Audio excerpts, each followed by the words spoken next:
Hello, everyone who is here. Welcome today to the Internal Communications Trends for Frontline Workers.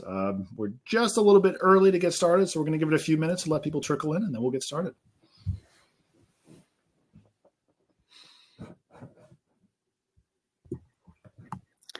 We should sing some hold. We should have gotten some hold music. Yeah, that would have been a good idea. Nobody wants to hear us singing, though, I don't think, Toby. I did lose your microphone, though.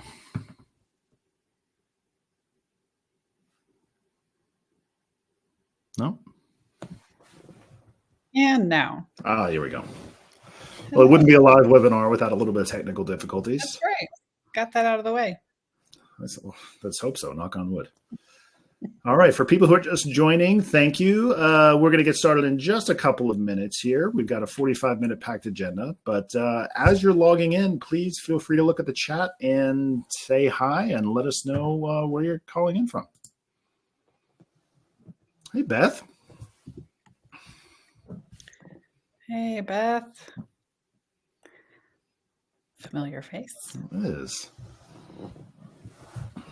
Hello from Amsterdam.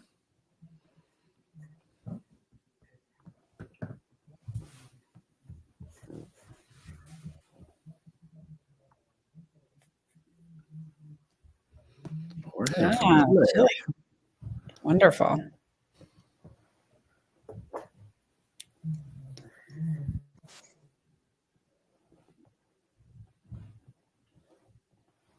Hello, Lisa from Germany. Welcome. Love it. New Jersey in the house. Michigan.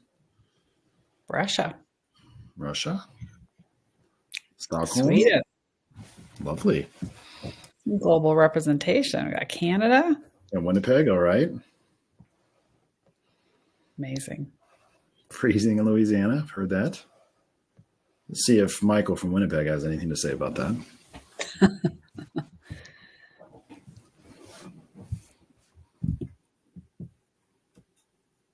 All right, we're going to give it one more minute. We'll get started. Hello, Angelica from Montreal. Welcome, welcome. Love to see our neighbors from the north joining us. Indeed. Hey, Scott, sunny California. Hey, Scott. Ooh. Michael, you weren't kidding. Yeah, we were down to 18 here in Colorado last night, minus 18. Not C, Fahrenheit. Ooh. Sounds a little bit worse, though. It's like minus 30 Celsius, I think, around there. That's cold.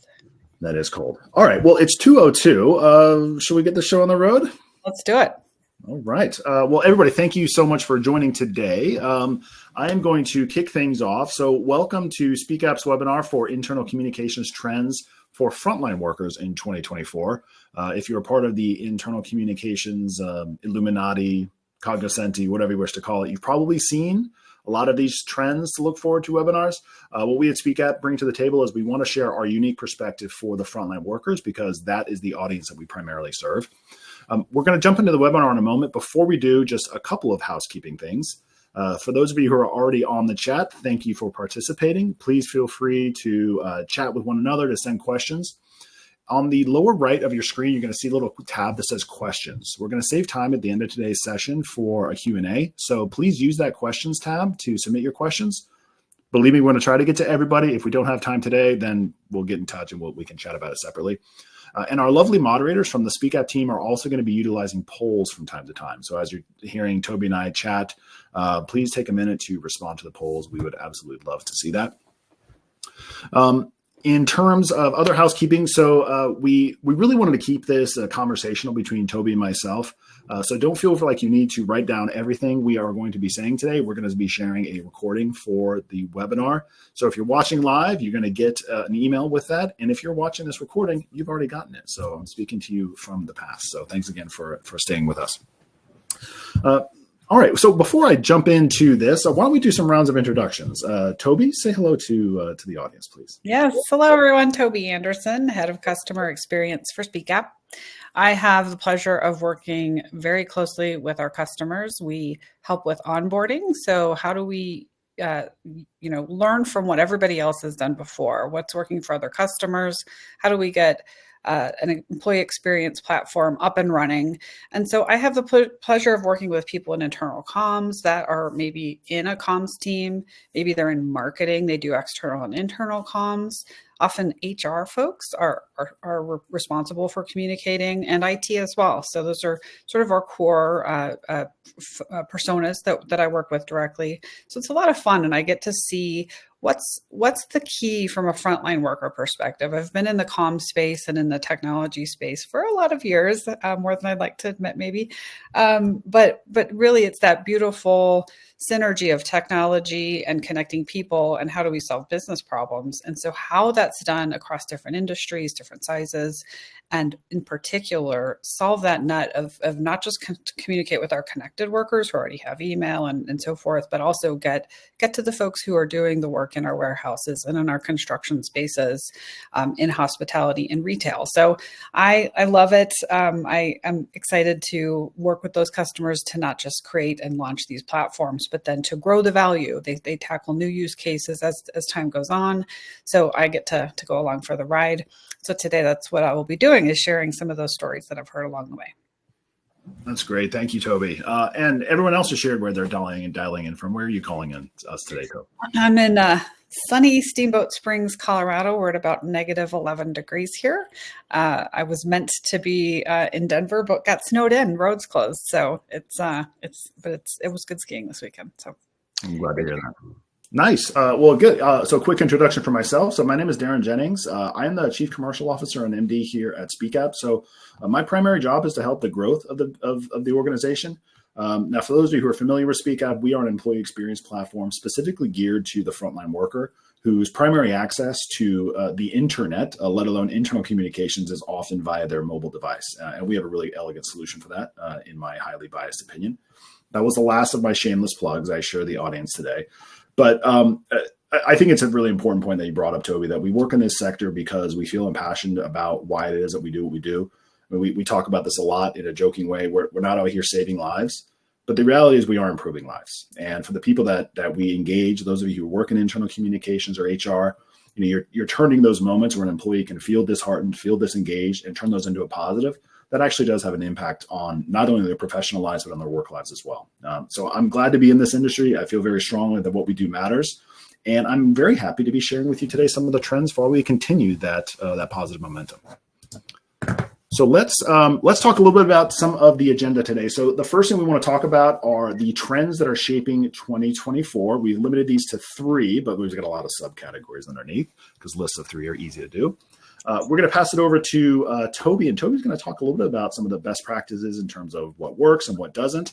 And we do have time at the end for a little bit of Q&A, and looks like we're doing okay from a timing perspective. So with that, without further ado, let's jump into trend number 1. Now, this is, of course, a 2024 prediction, and without AI being mentioned, it would feel like we were a little bit missing the plot. So, of course, AI is going to continue to be part of the zeitgeist. We've already seen it trickle into every aspect of the lexicon, whether that's in our personal lives or certainly in our professional lives. And you can see the statistic on your screen from Gartner that 75% of large organizations are going to leverage at least AI in at least one business function by 2025. My suspicion is that that's underreported. My suspicion is that there's a lot of things that are already happening at large organizations, midsize, and even SMBs out there that are utilizing this. And I think if we look back at what 2023 brought us in terms of this kind of leaking into every aspect of our lives, personally and professionally, the main focus that we saw for internal communications last year was faster and more efficient creation of internal communications. Whether that was using AI to build a TLDR of a long post that you had written, or whether it was summarizing some key points from a large video content, or helping you build the foundations of a training program through AI, that was a really important part that allowed already strapped internal communications teams to operate more efficiently at scale. I think one of the challenges that we're going to see is how can we actually test that at true scale? So when I think about AI in 2024, it's great if you already have an internal communications team, a handful of people that are being more efficient by using AI. it's one thing when 2, 3, 4, 5, 20 of you are utilizing it to make your day-to-day tasks easier. It's something entirely different when you're talking about this impacting the lives of hundreds or thousands of employees and utilizing AI to actually make their lives easier, especially through the lens of internal communications and employee engagement. Tobi, how does that jive with what you're seeing customers are actually using in the market today? Yeah, I think you nailed well, first of all, I'm seeing two sides of the coin. Mostly people embracing and realizing that this is an opportunity for efficiency. I haven't really run into an internal comms professional who told me they have tons of resources and time. So that efficiency is really interesting. And so that's one. I do have some folks I'm still running into that are on the fear side and frankly are afraid it will replace them. And so are not really diving in or just sort of waiting and not the early adopter side. But for the most part, I do see people leaning in. People are using it, to your point, for example, maybe you have a communication that you drafted and they are taking it and saying, look, here's my audience. I'm communicating to pilots and air crews out in the field. And so change the tone of this message to meet their need and be in a fun tone, or make it more formal. Like, so really like some tweaking, just toning, using it to take things to a voice and again, doing it in a quick, timely way. It's not that communicator doesn't know how to communicate to their audience and know those things, but maybe they need to communicate also to the mechanics. And they want to take that same message and put a new twist on it and take that into consideration, maybe include things like here's the industry and so forth. So I think the other a really cool example that came out, I think just right at the end of the year, is we had a customer who went out and went big with the AI video component. And we have in our platform the ability to create groups. Well, they created a group for an AI host for their platform. And so they used a tool, you fed it the script and so forth. But what you result in is this a human face and name and interaction. Again, I'm working with folks that are out, they have a few minutes and it's helping them to understand quickly, how do I use this tool? And in a way that's not just a visual post, it's not just an audio message, it's all of it. It's putting it together in a video. So that was cool. The other thing I've been hearing a little bit, a lot of times we communicators are looking for feedback, right? We're doing surveys, we're taking pulses. Well, there's that analysis piece. So how do I take that information and quickly use AI to derive the themes? I mean, I'm sure anybody who's done some survey analysis knows you could spend a lot of time on that, right? And diving through. So just speeding that up, finding those key points to hone in on. But to your point, like we went from 2023 of diving in, finding efficiency. We also know we are into a really interesting space from an ethics perspective. You talked about growing the scale of this. So when are we getting away from being human? How are we protecting intellectual property? Mm-hmm. These are some of these, I think in 2024 trends that we're going to see really getting more specific, and we're starting to see legislation come out around it as well that will guide what happens. So, that's sort of where we're seeing it. I know one of the things I've been excited about is even us as a platform provider, a software provider, we've been working to bake it into our tool set. So we have a journeys feature, which helps people step through a learning journey. Well, hey, you have your onboarding program and we can say like, I have a casino resort hotel and I need to tone this to a blackjack dealer. Right. And so I can quickly, where it would have taken me a long time to create different versions for my different roles, maybe I could quickly turn that into something that serves multiple faces or needs at the same time. So some specific examples there. Yeah, I think it's a great example. I think especially around, having that efficiency for building something like a learning opportunity for people is so important. And it also gives you the opportunity to modify it, to put your own tone of voice on it, to ensure the accuracy of the information. I'm sure we've all seen some of the news articles that have happened in the world where attorneys are using an AI tool to write a brief for a court, and then the AI tool makes up case law and nobody looked at it and it gets into hot water. So I think while the AI technology itself is obviously revolutionary, I think its implementation is going to continue to be evolutionary. So we're going to start to see, I think, more and more progress towards that. But again, I think your points are great. And I love the idea about taking somebody through the app using an AI tool, because these are the use cases that, we probably wouldn't necessarily have thought of until somebody actually sees it in action. So it's great to get that feedback. Yeah. Right, so the second trend that I think we want to talk about today is reaching people in ways that work for them. And this isn't anything new, but I think we're going to continue to see a proliferation of this. And when we think about this, especially in the context of the frontline worker, we think about asynchronous communication. We think about the devices that they're accessing this content on. We're thinking about the compliance around some of those things, whether you're in the EU, in the US, Canada. There are territories like California and Germany that have very strict regulation around these types of things. But reaching people in ways that work for them are really the pursuit of the fundamental purpose of internal communication, which is to improve people's lives at work. It's to make them feel more connected. It's to give them a sense of belonging. It's to give them access to the resources and the tools to make them do their best job and be their best selves. When you think about the frontline worker in particular, the 24/7 nature of their work makes asynchronous communication just a must, right? I mean, it's literally a 365 day a week. That would be a long week. Day a year, 24-hour day job. So you have to have some of these asynchronous communication moments. But we also know for a lot of those that are managing frontline teams that the team stand-up is still the tried and true method for communicating with these folks. And for a lot of these people, it's just this is the only real opportunity they have to connect with their leaders when they're not necessarily just talking about the day-to-day. So that frontline team stand-up before a shift is really, really important for this group of folks. And yet we also know there's this concept of the curve of forgetting.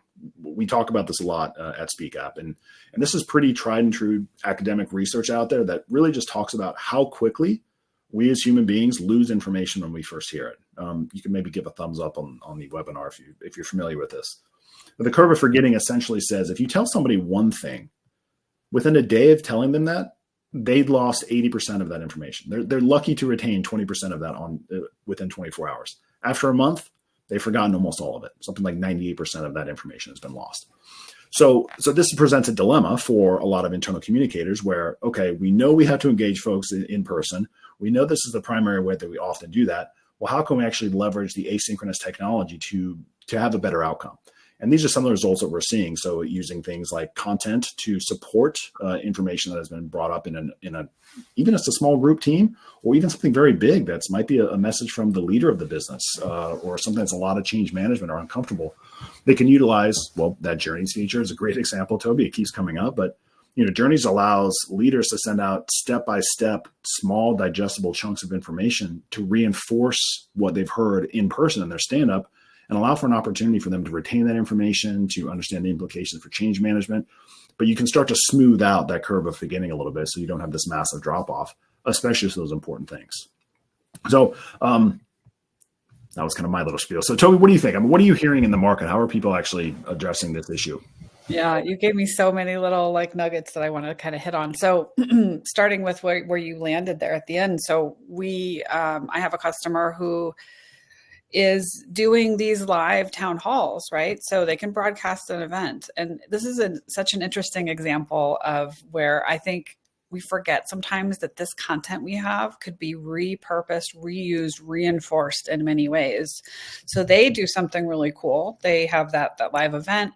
Hopefully most people can join. It's always great when you can be live, but they know that their folks are on the move, not always available. People take vacation, they're sick, etc. So they will reshare the recordings with a transcript so that somebody could watch the recording because that's their preference. They could visually read through the transcript because some people prefer to read than to spend that time, watching a video. But they take it one step further and embed a contest sometimes. And so, for example, there is something that will be covered in that town hall, and they will take it and put it in as a bit of an Easter egg. And if somebody reads that post and finds it and posts it, the first, so many people win a prize, because it's taking that and reinforcing that information. But at the same time, I've seen other examples whereby for a hospitality company. It's an entertainment resort company.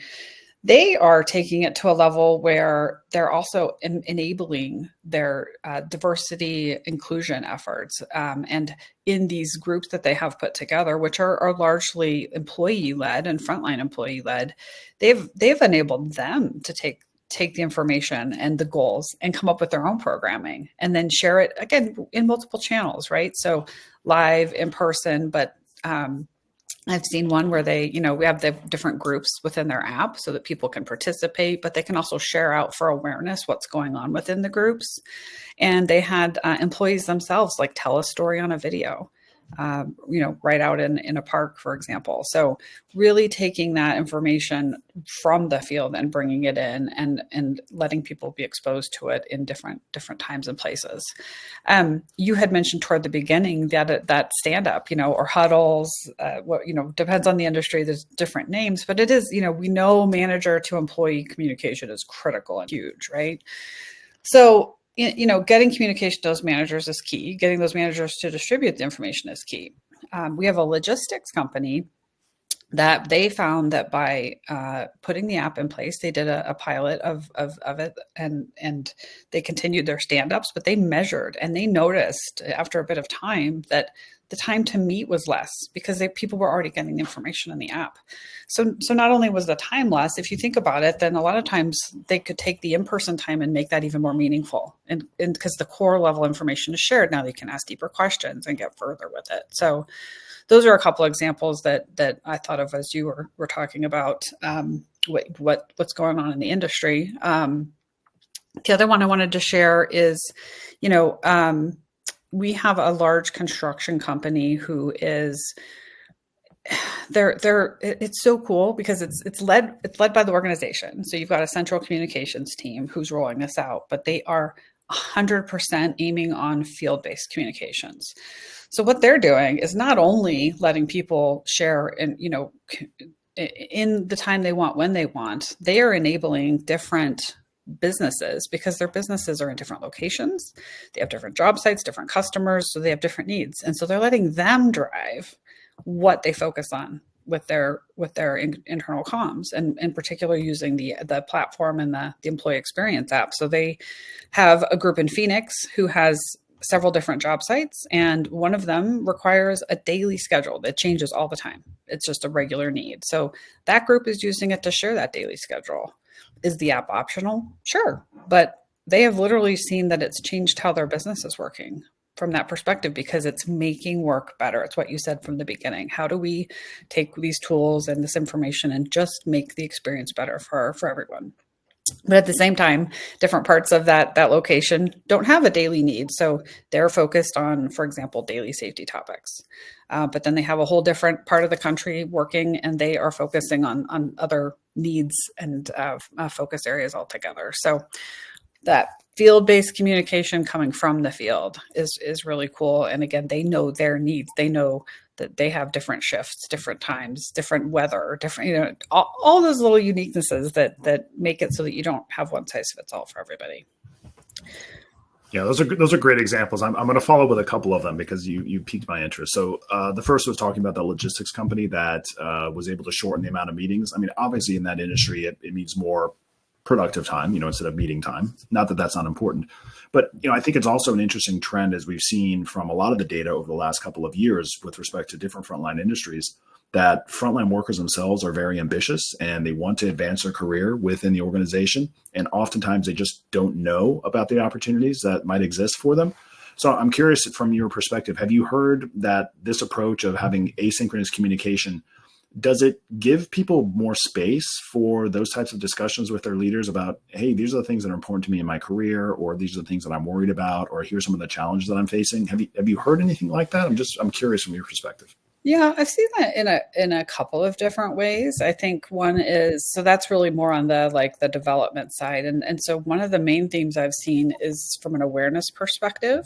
So I have several customers who use their tools to, and in particular, and again, I know we communicate. So obviously we have a platform. We're going to talk about the app a lot. There's still people using posters. They're using digital screens, right? They're still sending email, hoping somebody gets that email. But through these mechanisms, what's been interesting in the apps in particular is that they have taken the chance to share job openings. So internal job openings, one cool use case is sharing that internally first so that people get a chance to see that first. But another one is actually sharing, more to your point, like supporting that awareness of like what programs are available within the company or what development pathways exist. So driving more awareness of that so that when those one-to-one manager employee communications happen, there's already awareness of these things that are out there in that space. So that's been another key one. The other one that comes to mind is something that I'm testing out with a customer. It is a construction company, and they have people who are rolling off projects. So one of the things I love the most about our product is that it ties to your HR system. So when somebody becomes terminated, right, they're not working anymore, they get removed from the app. That's what typically happens, right? You're not an employee, we take you out of the comms. This group is working on a use case whereby we just change the type of user they are to be what we call an external user. And it means we can control what they get access to. So for people who have rolled off a project, they're still eligible for other jobs. We're giving them exposure to a group where job opportunities are posted, keeps them connected to the company. I have another construction firm that's been doing something similar where they just let people can retain access to the app because it's such a competitive market and you've got the chance for that worker to go to 3 other competitors. But by making them, allowing them to stay connected to what volunteer opportunities there are, opportunities in the community, but also projects won so that they know there's work possibly coming. Those are ways that I've seen them use the app to sort of help with that retention piece as well as growing. No, that's great. I love that story. That's one of those things I think is going to continue to be the norm as we start to look at trends. We understand that a lot of times in the industries that we serve with a large proportion of frontline workers, the work is not always permanent, or at least the project is not always permanent. And I think that's probably applicable to a lot of industries. But how do you actually continue to engage that person so that when it's time for them to take something else, they can come back? I was attending a talk pretty recently, and somebody called them boomerang employees. I mean, this was a hospitality company where they might come in the high season in the summer, and then they go, and then they come back.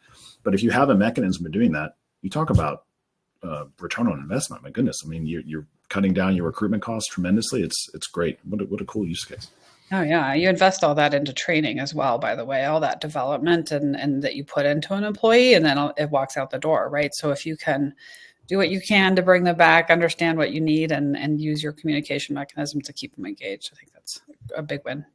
Big win. Well, you brought up a very interesting term just now called learning. So let's talk about that as a segue into our next topic, which is really the rise of employee experience and employee experience platforms. This is not necessarily a new term. I think for a lot of people that are on the call today who've worked in internal communications or in HR, our business has had a lot of terms to describe what it is that we do. Whether that's portal or intranet or employee app, digital workplace experience, digital employee experience. Employee experience really is about the intersection of all of these things that we've talked about so far. So we talk about internal communications. We talk about the empowerment of those local leaders to be able to change the tone and even the message of what they're sending out, depending on the needs of their localized audience. We've talked about the opportunity for learning and development, opportunities for improving onboarding, and also access to those other things that they need as part of their job that don't necessarily live in one app. So that is really the conclusion, I think, and what we're seeing in 2024 is a greater transition towards something a bit more holistic. And let's be honest, we talk about employee engagement as being a number one reason why we do this, or at least among, let's say, the top 5 reasons of why we do this. Everybody knows the value of engaged populace. It bears not even mentioning anymore. But I read an article recently at Gallup in its 2023 State of the Workplace that employee engagement globally had reached an all-time high of 23%. So this has been tracked for, I think it's in its 19th year, maybe its 20th year. But in 20 years, the needle on employee engagement really hasn't moved all that much. And you have to ask yourself a question, why? Because you've seen an explosion of consultants and companies out there, and vendors like us that offer these things, but it really hasn't had a significant impact overall on a massive uplift. yes, you get some pockets of successes here and there of organizations that are doing the things. But I think one of the greatest challenges of why this hasn't really been impacted is because everything has been looked at almost in a silo and in a very isolated instance, as opposed to looking at the holistic approach to the employee experience itself. So that manifests itself in a couple of ways, right? You've got the employee. Well, what is it that I need at this particular juncture in my career? My needs on my 4th day of employment at a construction company are very different than my needs on my 19th year in a manufacturing facility or in a hotel. And how do we surround that employee with the opportunities for digital employee experience in an easy to use format and something that's really simple for them to do? And that's where I think that we're seeing a lot of the trends going. I mean, if you look back really it's been probably 10 or 15 years since this industry really started exploding, at least from a technology standpoint. And the landscape of tech companies out at that time was really different. It was, let's say, easy or easier to go out there with an idea, to do one thing, to do it really well or good enough, get funding, build a product, sell the product, get acquired. And so what's happened is a lot of organizations with best of intention to move the needle on employee engagement, they have to buy a lot of software. Yeah. So you've got this best in breed approach, right? You've got your employee app, you've got your employee recognition tool, you've got your survey tool, you've got your wellness and well-being tool. And so you've kind of surrounded people with a lot of these things. But I think one of the failures of the industry is that latticing all of these tools together has not really delivered on the promise of actually moving the needle on employee engagement. And that's where employee experience really comes out. But anyway, I'm waxing poetic here. I feel strongly about this, Tobi, but I'm curious, give us a little insights from your perspective.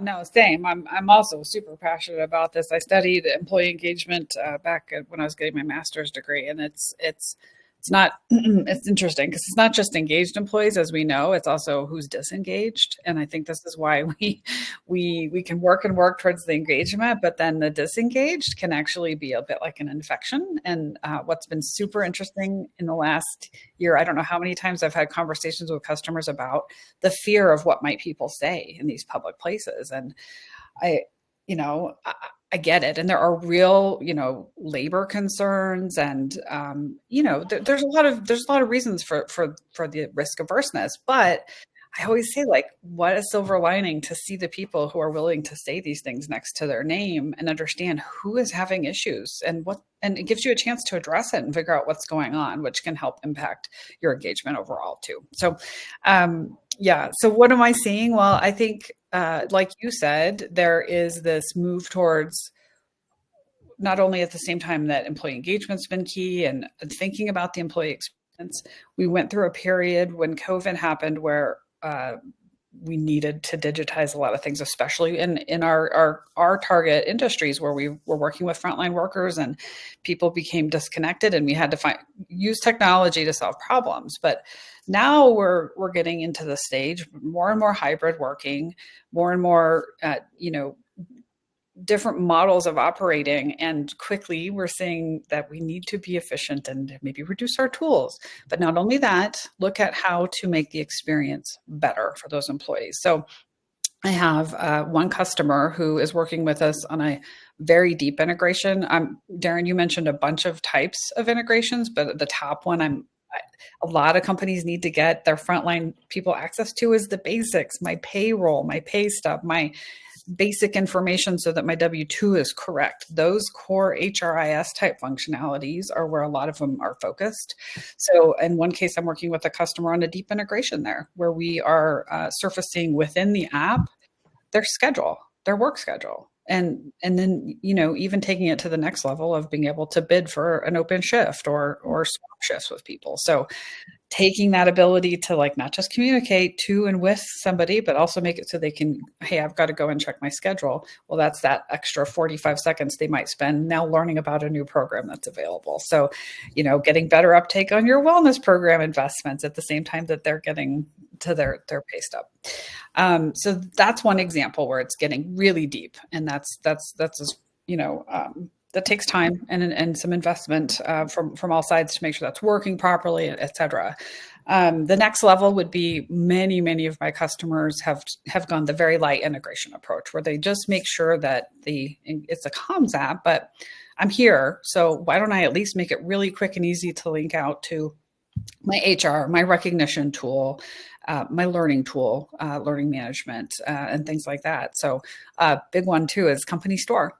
And not only that one's been really big, it's interesting. So getting to that company store, but also, there's a sale or we have a special deal from Carhartt like that. That's been a theme across a lot of them. And that actually, again, that might sound kind of minutia, but that's really good stuff for the folks that we're working with. So, and then there's the middle ground, right? We have the ability to make it so that, for example, you're working in your app and you need to open your payroll app and it can open app to app. So lots of technical solutions, but a lot of it is about thinking again about looking at the needs of that different employee, that different worker. Where are they at? Meet them where they are, and just make that experience as connected and tied together as possible. I think that's so important too, Tobi, because if we think about integrations as being one option here, like we know that this Nirvana, this Lord of the Rings app hasn't quite yet delivered, a single app to rule them all. So there'll always be a necessitation for some type of integration. But I think what a lot of employee experience platforms seek to do, and Speakup is no exception, is to serve the vast majority of what that employee needs throughout their journey within the single interface. So we don't want to ask them to download 5, 10, 15 different apps on their device. We want to serve, say, 80 to 90% of their needs within a single interface. So you can consolidate the switching, the cognitive load of switching or the frustration of that on them, but also make it easier for the folks in internal comms to manage these tools within a single interface. So we want to drive a little bit of efficiency that way. So I think that's a great point.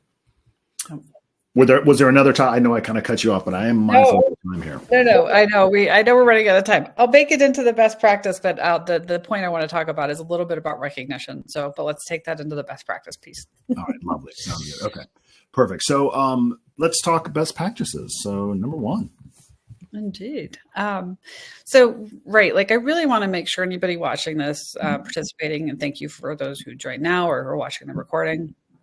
Obviously, Daren and I work particularly with an app, but I want to make sure to leave you with some nuggets that regardless of what tool set you're using, that you will find useful when you're communicating with frontline workers. So one of the things, again, getting a little bit back to basics is remember your audience, remember who they are and what they need, and always keep that in mind. So most of the time across any industry I work with, one of the key things that we see is they have very limited time to consume these communications. So when you're working on your communication strategy, remember that. So quick, short form content, visual, different mechanisms, different types of videos and images, GIFs, polls, being interactive, and things that are clear with calls to action. So are you just sharing information?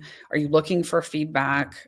How could they interact? How could they go get more information and so forth? So just keeping that audience in mind and think about, and don't just assume, go ask people, test too. Good old marketing, do some A/B testing, figure out which one's working better so that you can use that to continue to evolve your strategy of how you communicate. From a voices perspective, it's tempting to do the same thing and we kind of stick with what we're used to. We have key leaders, we share their comms, we have these wellness communications. Those are all critical, but change it up. Think about who else might have a voice that could be useful. Who else has a need to communicate and maybe knows information that's actually quite useful beyond their specific group. So safety teams, training departments, HR, of course. But also key leaders across the business. Daren, you mentioned earlier, you get people that have a different need when they're, day 9 versus they're on their 9th year. Sometimes tenured employees are a gold mine. I have a manufacturing company who, was looking for ways to kind of increase the use of their app and their platform. And they went out and created an internal comms kind of champions group and had some folks participate from all different parts of the business. And, had a gentleman who worked on the team floor, was pretty skeptical, but jumped right in and actually saw an opportunity to share and recognize the team for an innovative idea somebody had that they put into the shop floor and how it was working and shared a picture. not formal, use his own tone. That's cool. Like that's like, we're all humans. We just, it's more voices. It doesn't all have to be formal. A good mix. That's really key. So sort of democratizing that ability to post and share content wherever that is, getting up to speak and so forth. I think that's really key. When you do that, by the way, one side effect is that it actually impacts your culture. And your culture, I think a lot of people today are trying to create a culture of trust. And one of the ways you do that is by letting people speak. And sometimes people don't always speak about the positive things, but having a safe place for authenticity and open communications can start to drive those things. So that's something to think about. So the next one I want to talk about is making it easy. So we really need to make sure that we make access to these communications easy to do. And so, yes, you might still be posting something next to the time card machine, right? Maybe you have invested in digital signage, but make sure that you've made it so that people can get to these communications no matter where they are, what they're doing. At Speakup, we're working on ways to make it so that if we don't have people's emails and phone numbers, that's okay. We can still get you in with the QR code. We have ways to work on SMS text messaging, meet people where they are. But think about that too from your comms. And so I'll end with this one. So, and also bringing back that recognition piece, because I will tell you the most popular content I see, regardless of customer or industry, is people celebrating people and teams and successes. So something to keep in mind. So on that note, the good old content calendar, you can't beat it. You can't beat it. Like you need to account for needs and new comms and things that come up. But I have a customer who's doing an awesome program where they have a real push on wellness in different types of wellness, mental wellness, physical, financial. And so they've got a very cool strategy to do a monthly theme and then come up with it with content, right? Different channels and so forth. But just taking that time, put it together, have figured out in advance who's posting what when, and that can go a long way towards get that repeated messaging that, help them with that change curve. And forget what's the curve called? You're illustrating the point. The curve of forgetting. The curve of forgetting. Yes, I know. It's happening in real time. It's almost like we cleaned that. We didn't. Tobi, I'm conscious of time. We got a lot of questions flooding in. I love all those best practices. And you mentioned wellness. So I believe this is who you're talking about. So before we jump into the Q&A, I just wanted to do a quick plug for the upcoming webinar. I'm going to be joined by Kara Rupti from Kalahari Resorts and Conventions, who is going to be sharing their wellness, their well-being program through Speakup. So scan the QR code to register if you're interested, or of course you can find it on our website. But just thought I'd reference that for the audience that are on the call today. Now, let's get to the Q&A. Tobi, I'm just going to read these off, and then maybe you and I can kind of take them because we got a few minutes. I think we can get through most of them. All right, so this question is coming from Barbara. How does Speakup address employees who do not use smartphones or are unwilling to use their personal devices for work purposes? That's a gold one. You want to start, Tobi? Yeah, a couple of quick things. One is having other channels. So we do have some customers with digital screens, and so they'll integrate their app so that when a post goes out on the app, it can also be seen on the digital screen. So just extending that message that you're already sharing. And then the other one is more people focused, right? So I have a customer who carries a business card in his back pocket when he's out in the field talking to people, and they'll say, "I'm not using your app. I'm not putting that on my phone." He'll say, "That's fine, but here's my card. So if you change your mind, let me know." And, they were doing these giveaways. He had a guy say like, "How come I'm not getting these giveaways?" Well, give him the card again, right? Here's the app. Here's how you can do it. So it's both. It's providing it another information into other channels, maybe integrate so that your comms reach multiple places, but then just continuing that message, maybe making some app only incentives where it's a carrot. You don't force them to do it, but you're giving them an example of how work could be better if they used it. Yeah, I think that's a great point. And I'll add to that too. I mean, there are going to be some people that don't have smartphones, and there are other channels that you can utilize the Speakup platform to actually amplify those. but I think it's a journey. You're going to get those laggards that are going to come down a little bit later on. They're not all going to be early adopters, and they're going to be some people that are very stubborn and you're not going to get them. But if you provide them an opportunity and value and why they should be coming there, and yes, that could mean that they miss out on some of those fun programs, then you're going to give them a better reason to come. But hopefully that helps, Barbara. Thank you for the question.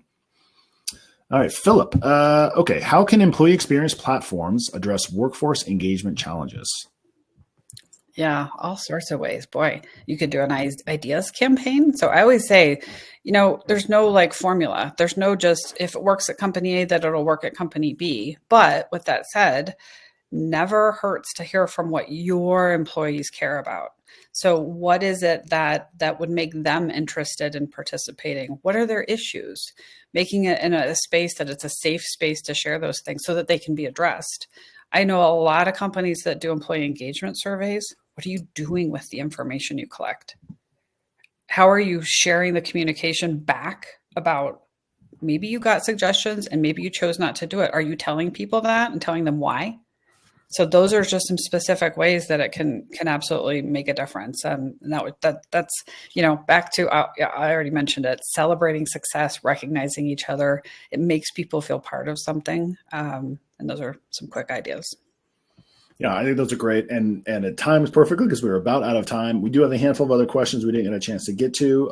I'll just comment on this one too, Philip, when it comes to workforce engagement challenges. For those of us that have been in this industry for a long time, there's some fundamental questions that are asked with employee engagement surveys. And I think what employee experience platforms are seeking to do is to solve those fundamental problems, which is autonomy.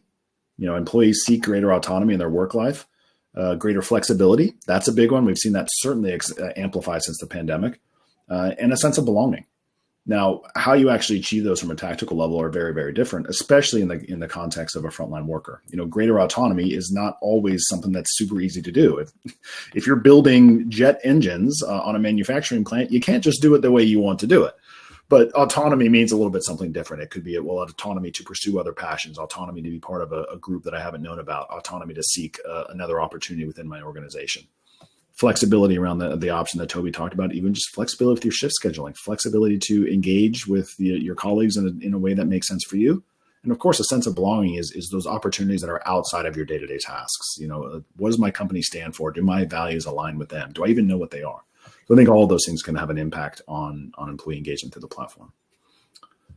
With that, we are 1 minute over.